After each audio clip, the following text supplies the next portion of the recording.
Good evening, नमस्कार सभी को। आज फिर हम आए हैं एक नई वीडियो को लेकर। और आज मैं सबसे पहले एक बात बताऊंगी कि आप सभी लोग भारत जैसे देश में एक वाक्य है जो सब सुनते हो, जिसमें ज़्यादातर कोई भी व्यक्ति कहता है कि आप ये क्यों कर रहे हो, मेरी मर्जी, मेरी मर्जी, मैं जो चाहे करूं। तो ये शब्द हम कब कह सकते हैं? जब हम एक ऐसे देश में रहते हैं, भारत जैसे ऐसे देश जो लोकतांत्रिक राज्य है, तो भी हम ये कह सकते हैं। ये कहने के पीछे हमें कुछ अधिकार मिले हैं, जिन अधिकार को हम फंडामेंटल राइट्स के नाम से यानी मौलिक अधिकारों के नाम से जानते हैं। तो आज हम बात करने जा रहे हैं अपने उन्हीं मौलिक अधिकारों के बारे में। और बहुत सारी ऐसी बातें आप अधिकारों के बारे में जानोगे जो एक नागरिक होते हुए आपको जानना अति आवश्यक है। तो हम शुरुआत करते हैं आज के मौलिक अधिकारों की। और मौलिक अधिकार भारत में लिए गए हैं और भारत का एक प्रमुख अंग है। तो सबसे पहले जानते हैं मौलिक अधिकार, fundamental rights. Fundamental rights are essential human rights that are different to every citizen irrespective of caste, race, creed, place of birth, religion or gender. These are equal to freedoms and these rights are essential or for professional good and society at large. तो मौलिक अधिकारों की अगर हम बात करते हैं, मौलिक अधिकारों की एक परिभाषा की बात करें तो मौलिक अधिकार आवश्यक है मानव अधिकार के लिए जो हर नागरिक को जाति, नस्ल, पंथ, जन्म स्थान, धर्म या लिंग के बावजूद प्रदान किए जाते हैं। अधिकार स्वतंत्रता के बराबर हैं और ये अधिकार व्यक्तिगत भलाई और बड़े पैमाने पर समाज के लिए आवश्यक है। बिना मौलिक अधिकार के तो हम अपने देश में स्वतंत्रता की कल्पना भी नहीं कर सकते हैं। अब जानते हैं मौलिक अधिकार कौन कौन से हैं। तो पहला अगर हम बात करते हैं, सबसे पहला हमारा मौलिक अधिकार right to equality, right to freedom, the right to freedom from exploitation, the right to freedom और religion, cultural and educational rights and right to constitutional remedies.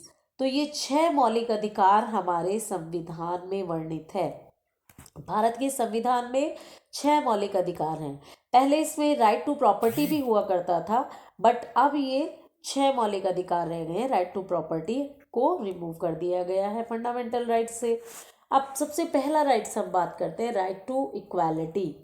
Right to equality की बात करें तो राइट टू इक्वालिटी कुछ छोटे छोटे जो topics हैं उनके थ्रू मैं बताना चाहूँगी। सबसे पहले हम बात करते हैं राइट बिफोर लॉज, यानी कानून के समक्ष समानता। आर्टिकल 14 गारंटी देता है, ये कहता है कि देश के नागरिक संविधान के द्वारा संरक्षित किया जाएगा, यानी इक्वली उनको प्रोटेक्ट किया जाएगा। और इसी के अंतर्गत social equality and equal access to public areas, सामाजिक समानता और सार्वजनिक क्षेत्रों में समान पहुंच होगी। आर्टिकल 15 ये कहता है कि जो स्टेट के सामने हर पर्सन, हर व्यक्ति समान है, किसी के साथ कोई डिस्क्रिमिनेशन नहीं होगा, जेंडर के आधार पर, कलर के आधार पर, कास्ट या लैंग्वेज के आधार पर, एवरी पर्सन इज इक्वल, ये भारत का संविधान कहता है। बट स्टेट में make any special provision for women and children. राज्य क्या कर सकता है? महिलाओं और बच्चों के लिए विशेष प्रावधान कर सकता है। राइट टू इक्वालिटी में ही अगर हम बात करें, equality matters of public employment, अगर हम देखें कि सार्वजनिक रोजगार के मामलों में समानता प्रदान करता है। आर्टिकल 16 ये बताता है कि स्टेट के समक्ष कोई भी ऐसा डिस्क्रिमिनेट नहीं किया जाएगा किसी भी मैटर को लेके रोजगार के क्षेत्र में। Every citizens can apply for government jobs, यहाँ कोई ये नहीं है स्पेशली कि वुमेन्स जो हैं गवर्नमेंट जॉब के लिए अप्लाई नहीं करेंगी, या कोई स्पेशल कास्ट या स्पेशल जेंडर के लिए कोई रेस्ट्रिक्शंस लगा दी जाए। ऑल आर इक्वल, कोई डिस्क्रिमिनेशन नहीं होगा। नेक्स्ट इसी में ही अगर देखें कि आर्टिकल 17 कहता है अस्पृश्यता का अंत करता है, अबोलिशन ऑफ अनटचेबिलिटी, यानी कि ये जो अनटचेबिलिटी वाला है कि आर्टिकल 70 इसे जो है पनिश करता है, जो इसके लिए कानून बना दिया गया है कि जो अस्पृश्यता को बढ़ावा देगा उसके लिए ये एक अपराध के समान होगा। अबॉलिशन ऑफ टाइटल्स, यानी उपाधियों का भी जो है उन्मूलन किया गया। राज्य को कोई उपाधि प्रदान करने से रोका जाता है। आर्टिकल 18 कहता है कि कॉन्स्टिट्यूशन में कहा गया है कि जो राज्य है वो किसी भी स्टेट से कोई उपाधि नहीं पा सकता। Citizen of India can not accept title from a foreign state, कि जो भारत का नागरिक है वो विदेशी राज्यों से उपाधि स्वीकार नहीं कर सकता। अब आते हैं राइट टू फ्रीडम, स्वतंत्रता का अधिकार। स्वतंत्रता के अधिकार में हम अगर बात करें, freedom of speech and expression, हमें क्या मिला है? भाषण और अभिव्यक्ति की स्वतंत्रता मिली है। अगर हमारे कोई विचार हैं तो हम उसे बोल सकते हैं। जैसे अभी आप देख रहे हो कि मैं अपनी वीडियो बना रही हूँ और आप लोग सुन रहे हैं, मैं बोल रही हूँ, इसी तरीके से आप भी अपनी बातें अभिव्यक्त कर सकते हैं। तो भारत जैसे देश में हमें अभिव्यक्ति की स्वतंत्रता मिली है।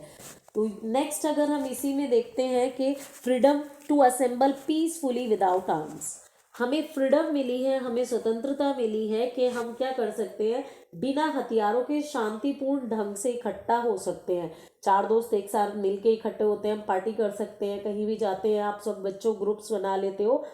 तो ये सब कब संभव है? जब हमें फ्रीडम मिली है, freedom to assemble peacefully without arms, बिना हथियारों के हम कहीं भी इकट्ठा हो सकते हैं एक साथ peacefully. Freedom to form association और यूनियंस, संघ या संघ राज्य बनाने की भी स्वतंत्रता दी गई है। अब अगर हम राइट टू फ्रीडम में ही देखते हैं कि भारत जैसे देश में freedom to move freely throughout to territory of India, तो भारत के पूरे क्षेत्र में आने जाने की स्वतंत्रता दी गई है। ऐसा नहीं है कि अगर आप यूपी के रहने वाले हो और आपको एमपी में, मुंबई में, पंजाब, हरियाणा, चंडीगढ़, जयपुर कहीं घूमने का मन कर रहा है तो आपको उसके लिए स्पेशल वीज़ा बनवाने की ज़रूरत है, पासपोर्ट बनवाने की ज़रूरत है, परमिशन लेने की ज़रूरत है। एक स्टेट का नागरिक दूसरे राज्य में नहीं जा सकता है। नहीं, भारत का जो संविधान है वो फ्रीडम प्रोवाइड कराता है कि आप भारत के पूरे क्षेत्र में आने जाने के लिए स्वतंत्र हैं। Freedom to reside and settle in any part of territory of India, अब भारत के पूरे क्षेत्र में कहीं भी आपको ये स्वतंत्रता प्रदान की गई है कि आप कहीं भी जा सकते हैं और कहीं भी निवास कर सकते हैं। कई बार आप किसी राज्य में निवास करते हैं और रोजगार की तलाश में दूसरे राज्य में चले गए और वहीं सेटल होना चाहते हैं, तो आपके लिए कोई बाध्यता नहीं लगाई गई है कि आप वहां पर निवास नहीं कर सकते। आपको भारत के किसी भी राज्य में, किसी भी क्षेत्र में निवास करने की स्वतंत्रता प्रदान की गई है। नेक्स्ट है freedom to practise any profession और to carry any occupation, trade और बिजनेस। देखिए, भारत का संविधान और उसमें संविधान में मिली स्वतंत्रता हमें कहती है कि हम कोई भी पेशा अपनाने के लिए, कोई भी व्यवसाय करने के लिए और कोई भी रोजगार करने के लिए हम स्वतंत्र हैं। स्टेट कोई रेस्ट्रिक्शन नहीं लगा सकता हमारे लिए, बट कोई भी डेंजरस ऐसा बिजनेस ना हो जो इनमोरल हो। तो नैतिक रूप से हम कोई भी बिजनेस, कोई भी व्यापार, कोई भी रोजगार करने के लिए स्वतंत्र हैं। अब आते हैं राइट अगेंस्ट एक्सप्लोटेशन, शोषण के विरुद्ध अधिकार इसको बोला जाता है। अब इसमें बच्चों अगर हम बात करते हैं कि शोषण ना हो, इसलिए भी देखो भारत के संविधान में ये एक मौलिक अधिकार के रूप में दिया गया है। इसमें कहा गया है कि मानव तस्करी और जबरन श्रम जैसी जो कार्य हैं उनको एक अपराध के रूप में माना गया है। और कोई भी जो एम्प्लॉयमेंट चिल्ड्रन से, जो कि 14 वर्ष से कम आयु के हैं, उनसे नहीं कराया जा सकता। 14 वर्ष से कम उम्र के बच्चों को शिक्षा का अधिकार दिया गया है, वो पढ़ने लायक उम्र वाले बच्चे होते हैं, तो उनसे कोई भी ऐसा श्रम नहीं कराया जा सकता जो बच्चों के लिए, उसके लिए रोक लगाए। तो भारत का संविधान कहता है कि इस तरीके का जबरन श्रम या 14 वर्ष से कम उम्र की आयु वाले बच्चों से कोई भी काम नहीं कराया जाएगा, श्रम नहीं कराया जाएगा। Right to freedom of religion की अगर हम बात करें, धार्मिक स्वतंत्रता हमारे संविधान में दी गई है। देखिए, भारत जैसा देश जो है विभिन्नताओं वाला देश है। भारत में विभिन्न धर्म, विभिन्न जातियां निवास करती हैं और सभी की अलग अलग भाषा, अलग अलग जो है धर्म है। तो according to Indian constitution all religions are equal before the states.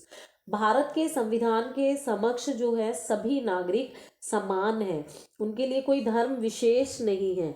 Religions जो है प्रेफरेंस, किसी एक धर्म को दूसरे धर्म के ऊपर जो है प्रेफरेंस नहीं दी गई है। सिटीजन्स फ्री हैं स्पीच के लिए, प्रेयर के लिए, अपने लिए किसी भी कम्युनिटी को सेटअप कर सकते हैं, कोई भी चैरिटेबल इंस्टीट्यूशन जो है वो अपना चला सकते हैं। Activities in such institution which are not religious are perform according to the laws laid down by government. सरकार ने किसी धर्म के लिए कोई विशेष कानून नहीं बनाया है, वो सभी धर्मों को समान रूप से मानता है। कोई भी पर्सन जो है वो अपने आप जो है कोई भी धर्म का प्रचार कर सकता है, उसके लिए कोई टैक्स नहीं लगाया गया है। कोई भी पर्टिकुलर जो है रिलीजन वो अपना सकता है, किसी भी धर्म को अपना सकता है। A state run institution can not impact education that is pro religion. State ने कोई भी स्पेशल कोई धर्म के लिए जो है रूल नहीं बनाए हैं। कल्चरल एंड एजुकेशनल राइट्स, अगर हम बात करें सांस्कृतिक और शैक्षिक अधिकार की, तो आर्टिकल 29 और 30 में दिया गया है, 29-30 आर्टिकल में ये कल्चरल और एजुकेशनल राइट्स दिया गया है। Any community which has a language and a script of its own has the right to conserve and develop it. कोई भी समुदाय अपनी भाषा को बोलने के लिए स्वतंत्र है, कोई भी भाषा अपनी अपना सकते हैं। जो माइनॉरिटीज़ हैं, रिलीजन्स हैं, लैंग्विस्टिक बेस पर वो अपने आप में स्वतंत्र हैं, और एजुकेशनल इंस्टीट्यूशन में वो अपनी भाषा के अनुसार ही शिक्षा ग्रहण कर सकते हैं और अपने कल्चर को डेवलप कर सकते हैं। राइट टू कॉन्स्टिट्यूशनल रेमेडीज, अब आप देखिए कि सारे मौलिक अधिकारों को देने के बाद एक ऐसा अधिकार दे दिया गया जो क्या करता है, प्रोटेक्ट करता है हमारे सारे फंडामेंटल राइट्स को।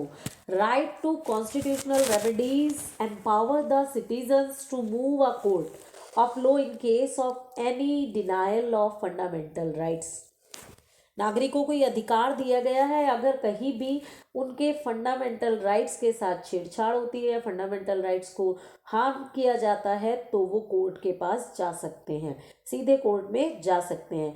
This procedure of asking the court preserve of safe guard the citizen, ये फंडामेंटल राइट्स के लिए हम कह सकते हैं एज अ कोर्ट क्या है, उसको सेफ गार्ड के रूप में भी कहा जा सकता है। फंडामेंटल राइट क्या करता है, अलग अलग तरीके से प्रोटेक्ट करता है हमारे राइट्स को।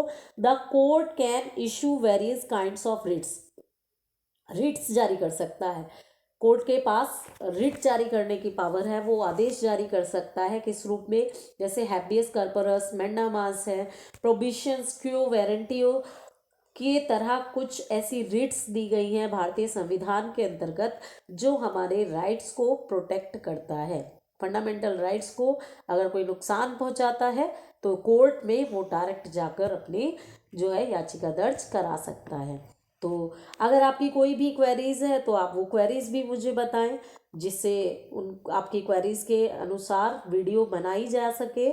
तो चलिए फिर मिलते हैं अगली वीडियो में। जय हिंद, जय भारत।